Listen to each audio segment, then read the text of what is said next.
ನಾನು ಹರ್ಷಿತಾ, ಕಾರ್ವಾ ಪ್ಲೇಟ್ ಚಾನೆಲ್ಗೆ ಸ್ವಾಗತ. ಕಾರವಾರ ನಗರಸಭೆ ಸಾಮಾನ್ಯ ಸಭೆ, ಆಡಳಿತ ವಿರೋಧ ಪಕ್ಷದವರ ವಾಗ್ವಾದ, ಮೀನು ಮಾರುಕಟ್ಟೆ ಮರು ಹರಾಜು ಗದ್ದಲ. ಕಾರವಾರ ನಗರದ ಮೀನು ಮಾರುಕಟ್ಟೆಯ ಮಳಿಗೆಗಳ ಮರು ಹರಾಜು ಮಾಡಬೇಕು ಎಂಬ ವಿಚಾರವು ನಗರಸಭೆಯ ಸಾಮಾನ್ಯ ಸಭೆಯಲ್ಲಿ ಮತ್ತೆ ಚರ್ಚೆಗೀಡಾಯಿತು. ಸದಸ್ಯರ ನಡುವೆ ತೀವ್ರ ವಾಗ್ವಾದಕ್ಕೆ ಕಾರಣವಾಯಿತು. ಶುಕ್ರವಾರ ನಡೆದ ಸಾಮಾನ್ಯ ಸಭೆಯಲ್ಲಿ ಕಡಿಮೆ ಬಾಡಿಗೆಗೆ ಹರಾಜು ಹಾಕಿದ್ದರಿಂದ ನಗರಸಭೆಗೆ ನಷ್ಟವಾಗಿದೆ ಎಂದು ಕಾಂಗ್ರೆಸ್ ಸದಸ್ಯರು ಆರೋಪಿಸಿದರು. ಈಗಾಗಲೇ ನಗರಸಭೆಗೆ ಆದಾಯ ಬರುತ್ತಿದೆ, ಹಾಗಾಗಿ ಮರು ಹರಾಜು ಸಾಧ್ಯವಿಲ್ಲ ಎಂಬುದು ನಗರಸಭೆ ಆಡಳಿತ ಮಂಡಳಿಯ ಪ್ರತಿಕ್ರಿಯೆಯಾಗಿತ್ತು. ವಿಷಯ ಪ್ರಸ್ತಾಪಿಸಿದ ಸದಸ್ಯ ಸಂದೀಪ್ ತಡೇಕರ್, ಮಾರುಕಟ್ಟೆ ಮರು ಹರಾಜು ಬಗ್ಗೆ ಹಿಂದಿನ ಸಭೆಗಳಲ್ಲೂ ಸ್ಪಷ್ಟನೆ ಕೇಳಲಾಗಿತ್ತು, ಅವುಗಳನ್ನು ಮರು ಹರಾಜು ಮಾಡಬೇಕು ಎಂದರು. ಮತ್ತೊಬ್ಬ ಸದಸ್ಯ ಮೋಹನ್ ನಾಯ್ಕ್, ಮೀನು ಮಾರುಕಟ್ಟೆ ವಿಚಾರದಲ್ಲಿ ಭ್ರಷ್ಟಾಚಾರವಾಗಿದೆ, ಪುನಃ ಹರಾಜು ಹಾಕಿದರೆ ಈಗಿನ ದರಕ್ಕಿಂತ 2ರಷ್ಟು ಆದಾಯ ಬರುತ್ತದೆ ಎಂದು ಪ್ರತಿಪಾದಿಸಿದರು. ಈ ವಿಚಾರದಲ್ಲಿ ಅವರು ಮತ್ತು ಸದಸ್ಯ ಪ್ರೇಮಾನಂದ್ ಗುನ್ಗಾ ನಡುವೆ ತೀವ್ರ ಮಾತಿನ ಚಕಮಕಿಯು ನಡೆಯಿತು. ಇದಕ್ಕೆ ಪ್ರತಿಕ್ರಿಯಿಸಿದ ಅಧ್ಯಕ್ಷ ಡಾಕ್ಟರ್ ನಿತಿನ್ ಪಿಕಳೆ, ಮಾರುಕಟ್ಟೆ ನಿರ್ಮಾಣವಾಗಿ 1 ವರ್ಷವೇ ಕಳೆಯಿತು, ಪ್ರತಿ ಸಭೆಯಲ್ಲೂ ಇದೇ ವಿಷಯ ಪ್ರಸ್ತಾಪ ಮಾಡ್ತಿದ್ದೀರಿ ಎಂದು ಆಕ್ಷೇಪಿಸಿದರು. ಇದಕ್ಕೆ ಪ್ರತಿಯಾಗಿ ಸಂದೀಪ್ ತಡೇಕರ್, ನಗರಸಭೆಯಲ್ಲಿ ಎಲ್ಲ ಕೆಲಸಗಳನ್ನು ಗುಪ್ಚುಪ್ಪಾಗಿ ಮಾಡುತ್ತಿದ್ದೀರಿ, ಸದಸ್ಯರಿಗೆ ಮಾಹಿತಿ ಕೊಡುತ್ತಿಲ್ಲ ಎಂದು ಆರೋಪಿಸಿದರು. ಗದ್ದಲದ ನಡುವೆ ಮಾತನಾಡಿದ ನಗರಸಭೆ ಆಯುಕ್ತ ಆರ್.ಪಿ. ನಾಯ್ಕ್, ಈ ಕುರಿತು ಪರಿಶೀಲನೆ ನಡೆಸುವುದಾಗಿ ಜಿಲ್ಲಾಧಿಕಾರಿ ತಿಳಿಸಿದ್ದಾರೆ ಎಂದರು. ನಗರದ ಟ್ಯಾಗೋರ್ ಕಡಲ ತೀರದ ಸ್ವಚ್ಛತೆಗೆ 21.35 ಲಕ್ಷ ವೆಚ್ಚದಲ್ಲಿ ಟ್ರ್ಯಾಕ್ಟರ್ ಟ್ರೇಲರ್ ಖರೀದಿಸಲಾಗುತ್ತಿದೆ. ಕಡಲ ತೀರದ ನಿರ್ವಹಣೆಗೆ ಸಮಿತಿ ಇದೆ. ಇಲ್ಲಿ ನಡೆಯುವ ವಿವಿಧ ಚಟುವಟಿಕೆಗಳಿಂದ ಬರುವ ಆದಾಯವನ್ನು ಸಮಿತಿ ಪಡೆಯುತ್ತಿದೆ. ಹಾಗಿರುವಾಗ ನಗರಸಭೆ ಯಾಕೆ ಖರ್ಚು ಮಾಡಬೇಕು ಎಂದು ಪ್ರಶ್ನಿಸಿದರು.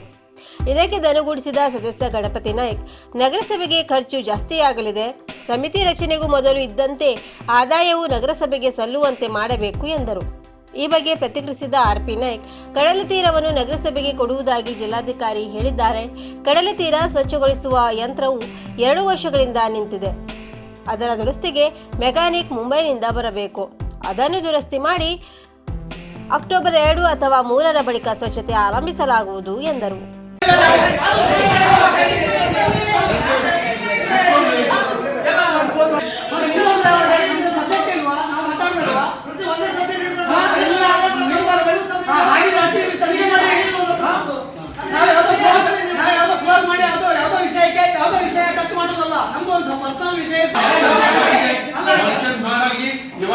ಫೈನಲ್ ಸ್ಟೇಜಿಗೆ ಬರ್ತಾ ಇದೆ, ಮುನ್ಸಿಪಾಲಿಟಿಗೆ ನುಕ್ಸಾನ ಆಗಬಾರ್ದು, ಒಳ್ಳೆ ಒಂದು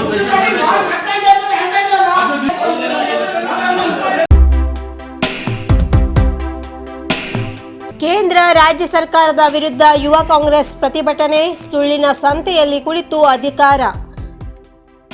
ಶಿರಸಿ ಕೇಂದ್ರ ಮತ್ತು ರಾಜ್ಯ ಸರ್ಕಾರಗಳ ಆಡಳಿತ ವೈಫಲ್ಯ, ಬೆಲೆ ಏರಿಕೆ, ನಿರುದ್ಯೋಗ ಸಮಸ್ಯೆ ಸೇರಿದಂತೆ ಹಲವು ವಿಚಾರ ಮುಂದಿಟ್ಟು ಯುವ ಕಾಂಗ್ರೆಸ್ ಉತ್ತರ ಕನ್ನಡ ಜಿಲ್ಲಾ ಘಟಕವು ಶುಕ್ರವಾರ ನಗರದಲ್ಲಿ ಪ್ರತಿಭಟನೆ ನಡೆಸಿತು.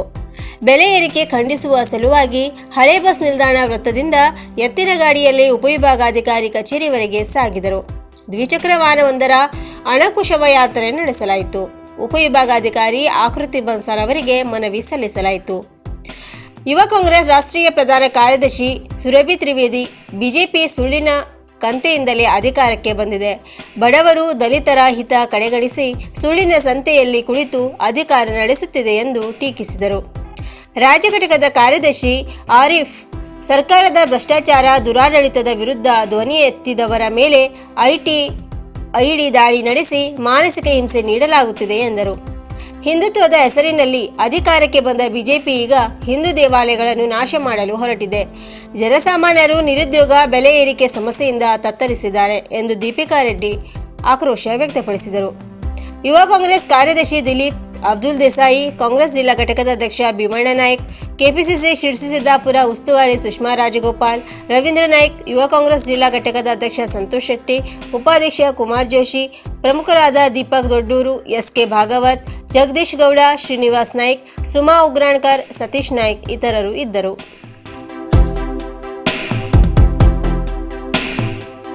ಉತ್ತರ ಕನ್ನಡ ಜಿಲ್ಲಾ ಆಡಳಿತ, ನೆಹರು ಯುವ ಕೇಂದ್ರ ಯುವ ಸಬಲೀಕರಣ, ಎನ್ಸಿಸಿ ನೇವಲ್ ಮತ್ತು ಆರ್ಮಿ ಕಾರವಾರ ಇವರ ಸಂಯುಕ್ತ ಆಶ್ರಯದಲ್ಲಿ ಆಜಾದಿ ಕಾ ಅಮೃತ ಮಹೋತ್ಸವ ಕಾರವಾರ. ಉತ್ತರ ಕನ್ನಡ ಜಿಲ್ಲಾ ಆಡಳಿತ, ನೆಹರು ಯುವ ಕೇಂದ್ರ, ಯುವ ಸಬಲೀಕರಣ, ಎನ್ಸಿಸಿ, ನೇವಲ್ ಮತ್ತು ಆರ್ಮಿ ಕಾರವಾರ ಇವರ ಸಂಯುಕ್ತ ಆಶ್ರಯದಲ್ಲಿ ದಿನಾಂಕ 25/9/2021 ಮುಂಜಾನೆ 7:30 ಗಂಟೆಗೆ ಆಜಾದಿ ಕಾ ಅಮೃತ ಮಹೋತ್ಸವ ಹಾಗೂ ಪಂಡಿತ್ ದೀನದಯಾಳ್ ಉಪಾಧ್ಯಾಯ ಇವರ ಜನ್ಮದಿನದ ಅಂಗವಾಗಿ ಫಿಟ್ ಇಂಡಿಯಾ ಫ್ರೀಡಂ ರನ್ 2.0 ಕಾರ್ಯಕ್ರಮವನ್ನು ಜಿಲ್ಲಾಧಿಕಾರಿಯವರ ಕಚೇರಿ ಆವರಣದಿಂದ ಪ್ರಾರಂಭವಾಗಿ ಹೈವೇ ಮೂಲಕ ಆರ್ಟಿಒ ಕಚೇರಿವರೆಗೆ ಸಾಗಿ ಪುನಃ ಅದೇ ಮಾರ್ಗವಾಗಿ ಜಿಲ್ಲಾಧಿಕಾರಿಯವರ ಕಚೇರಿ ಆವರಣದಲ್ಲಿ ಮುಕ್ತಾಯವಾಯಿತು. ಈ ಕಾರ್ಯಕ್ರಮದಲ್ಲಿ ಕಾರವಾರದ ವಿವಿಧ ಶಾಲಾ ಕಾಲೇಜುಗಳಿಂದ 80 ಎನ್ಸಿಸಿ ಕೆಡೆಟ್ಗಳು ಪಾಲ್ಗೊಂಡಿದ್ದರು. ಯಶವಂತ ಯಾದವ್, ಜಿಲ್ಲಾ ಯುವ ಅಧಿಕಾರಿ, ನೆಹರು ಯುವ ಕೇಂದ್ರ, ಶ್ರೀಮತಿ ಗಾಯತ್ರಿ ಜಿ, ಅಸಿಸ್ಟೆಂಟ್ ಡೈರೆಕ್ಟರ್, ಜಿಲ್ಲಾ ಯುವ ಸಬಲೀಕರಣ ಕಾರವಾರ, ಶ್ರೀ ವಿಜಯಕುಮಾರ್ ಮತ್ತು ಟೀಮ್ ಕಮಾಂಡಿಂಗ್ ಆಫೀಸರ್, ನೇವಲ್ ಮತ್ತು ಆರ್ಮಿ ಬಟಾಲಿಯನ್ 8ವಿ ಮತ್ತು battalion 21, Sheikh Shabana, NCC officer, saint Michael convent school Karwar ಇವರು ಹಾಜರಿದ್ದರು. ನೆಹರು ಯುವ ಕೇಂದ್ರದ ಲೆಕ್ಕಾಧಿಕಾರಿ ಶ್ರೀಮತಿ ಮೀರಾ ನಾಯ್ಕ್, ಕಾರ್ಯಕರ್ತರಾದ ಅನಿಲ್ ರೇವಣ್ಕರ್, ಪರಶುರಾಮ್, ವೈಶಾಲಿ, ರೋಶನಿ, ಶಿವಪ್ರಸಾದ್ ಕಾರ್ಯಕ್ರಮಕ್ಕೆ ಸಹಕರಿಸಿದರು. ಈ ಕಾರ್ಯಕ್ರಮಕ್ಕೆ ಪೊಲೀಸ್ ಇಲಾಖೆ, ರಸ್ತೆ ಸುರಕ್ಷತೆಯನ್ನು ಹಾಗೂ ಆರೋಗ್ಯ ಇಲಾಖೆಯಿಂದ ಆಂಬ್ಯುಲೆನ್ಸ್ ವ್ಯವಸ್ಥೆ ಮಾಡಲಾಗಿತ್ತು.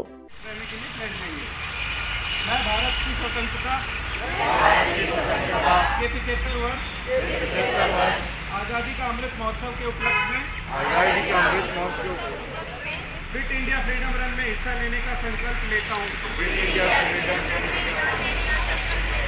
मैं स्वयं को फिट और स्वस्थ रखने के साथ साथ अपने परिवार, मित्रों एवं समुदाय को भी ऐसा करने के लिए प्रोत्साहित करूँगा। सबल और समर्थ राष्ट्र तथा सक्रिय समाज के निर्माण हेतु मैं अपने जीवन में रोजाना 30 मिनट की शारीरिक गतिविधि को शामिल करने का संकल्प लेता हूँ। फिटनेस की डोज आधा घंटा रोज। भारत माता की जय। धन्यवाद।